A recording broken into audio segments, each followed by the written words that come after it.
I feel like in my life, your teachings have been amazing, your influence.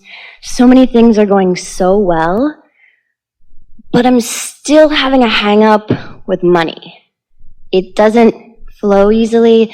I feel the resistance. I've tried doing a lot of just different techniques like chilling out, letting it go, not paying attention to it. Earlier we were talking about the continuity of past and present and what's becoming, which is the same thing as to talk about momentum, which is the same thing as to talk about active beliefs that are giving way to new beliefs. And sometimes it takes a little while. You start generally and you understand the laws, and then little by little you are able to take the tough subjects and find new openings in them. But here's something that will help you a lot. If you've been listening to us for a while, a very common conversation that we have is about every subject is two subjects, wanted and absence of what is wanted.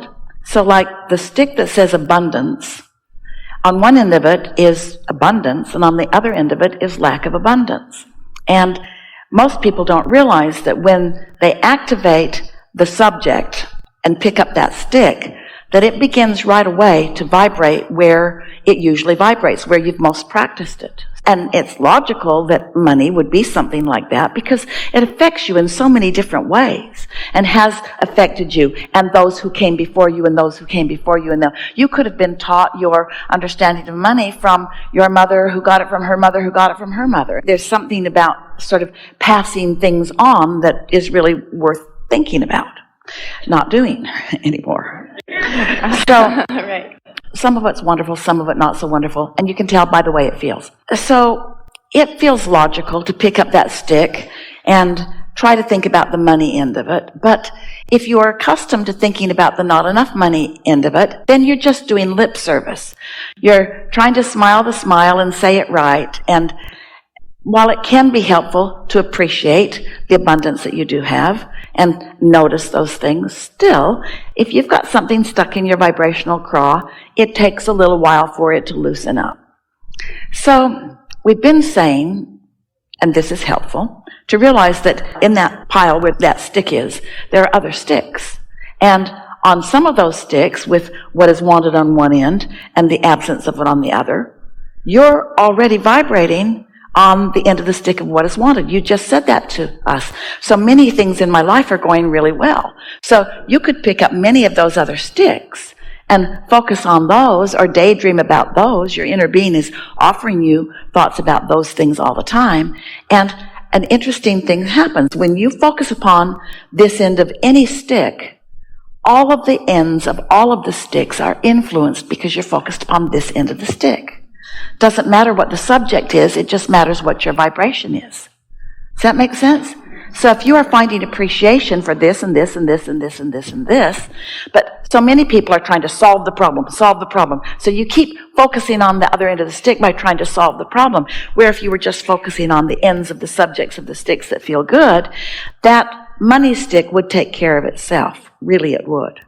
So we've been telling you that for a while, and most of you aren't getting a lot of headway with that because what is what you're focused upon. So now consider this. Let's pick up the money stick. Let's hit this head on. But instead of it saying abundance on one end and absence of abundance on the other, let's put money on this end of the stick. Now, here's our reasoning. We're going to put it on the end of the stick that is like, if you've been noticing today, as we've been inspiring Esther to gesture, we're talking about the vortex, and we're talking about unwanted more in these ways. And this is more like non-physical influence, and this is more like physical influence. And this is more like tuned in, tapped in, turned on, and under the influence of source. And this is more like under the influence of what is, or what people think. You follow? So on this end of the stick, let's make it what is, what people think, how you feel. And let's put money on that end of the stick. But on the other end of the stick, let's put what your inner being thinks. Your inner being thinks freedom. Your inner being thinks exhilaration. Your inner being thinks choices, options, ease, flow. And can you see how when you think of those things, it doesn't activate the don't have enough money end. Can you feel the difference in that? Mm-hmm. That'll help you a lot, because there is so much appreciation in you. We can feel it, and ease and flow on so many subjects. And so what you're doing, you're just recalibrating this stick. You're just making this stick work for you, because you've been playing with this stick your whole life in ways that it doesn't work for you. Right, I can feel that. And nobody can just all of a sudden, because we said so, say, okay, I'm just going to look over here. No, you're not. You're going to look where your habit of thought is. Now you see this stick differently, because things that are manifested, by that we mean the money in your bank account, your financial situation. That is a reality that you've been encouraged to focus upon. Every day, you got to know you can't spend more money than you've got, or you can't spend more money than your credit limit. And so it's something that you're aware of, but you're aware of it in a way that isn't serving you. It's like we can't fix the subject of money at all. You know what other subject we can't fix? We cannot fix the subject of God. You've screwed it up too badly. We cannot talk to you about God, because what you think God is, we don't even want to put that label on it, because every time that word is uttered, you offer a vibration that is so ridiculously nothing to do with this non-physical connection that you have. And so we've taken God out of our vocabulary for the most part, have you noticed? We talk about source, we talk about vibration, we talk about energy, we talk about inner being, we talk about well-being, we talk about vibration, we talk about energy. Because when we talk about those things, you don't go, eh, eh, eh, eh, eh, eh, eh. But if we were saying God, you'd go, eh. Because God has let you down over and over and over again. You've been praying and God's been out to lunch. I have one other question on this then. Okay, so before you go there, let's just make sure we've nailed this down in a way that you're really getting it. Since we've taken God out of the equation and money out of the equation, and instead we're talking about things that are really easy for you to relate to, and therefore things that are very easy for you to find vibrational alignment with, now you'll be tuned in, tapped in, turned on. That will work for you. This process will change your relationship with freedom, not money. With ease, not money. Oh, money will come, because money is the very best way to facilitate all of that. It's so portable. It's so exchangeable. Okay, I'm with you. And so this part of it is a new dynamic. I've recently, within the last 3 months, attracted a new boyfriend who happens to be a multimillionaire. So it's interesting though, because So now what's activated? Now she's picking up the end of the stick. Relationship longevity. well, that's relationship, that's a whole nother question, but it's interesting because It is another question. it's a whole nother question.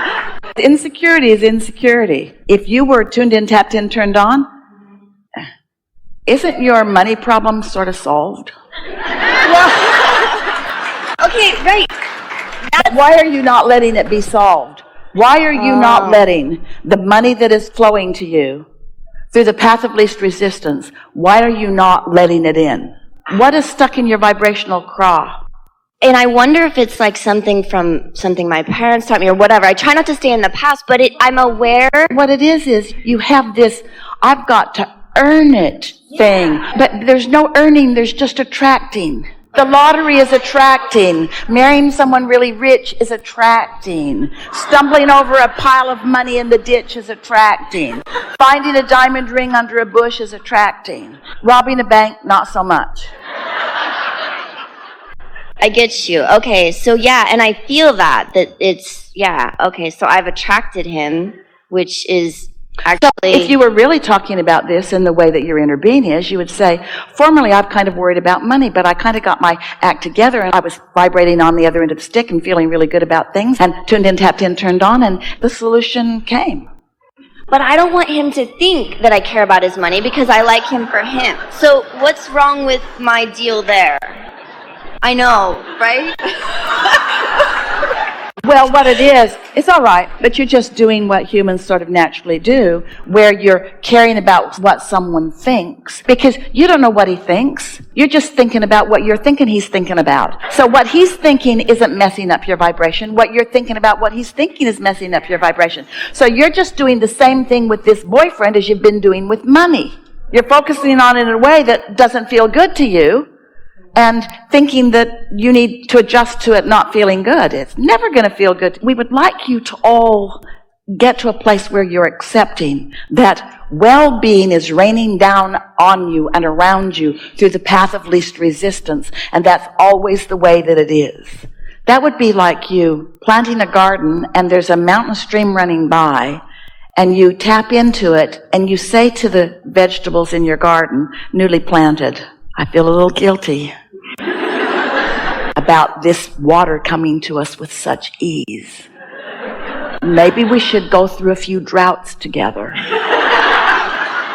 Because I don't want that water to think I'm taking advantage of it. I question the ease with which this has come to me because I've trained myself to believe that I should struggle and suffer. So then you want to ask yourself, is this who this person is? Did this person come to you with an attitude of, I'm just a wonderful, wonderful catch, and you must have suffered a lot to deserve me? Was there anything like that came out of this person's mouth? No. Nothing even close to that. You're making it up. You might want to figure out why. Do you know why? Will you tell me why? It's because your idea of earning and deserving is all jacked up. When you ask your parents for money and they don't have any, they give you an answer that stinks. They don't say to you, line up with it and it will flow to you, because they didn't do it. So they say to you, money doesn't come easy, and you have to really struggle and work hard for it. And you have to be deserving, and you have to do well in the eyes of God. Right. And so you've just got some patterns of thought that are temporarily sort of tripping you up a little bit. Think about this question. Abraham, for a long time I've wanted blah, blah, blah, and now it's come to me, but I feel guilty about it coming.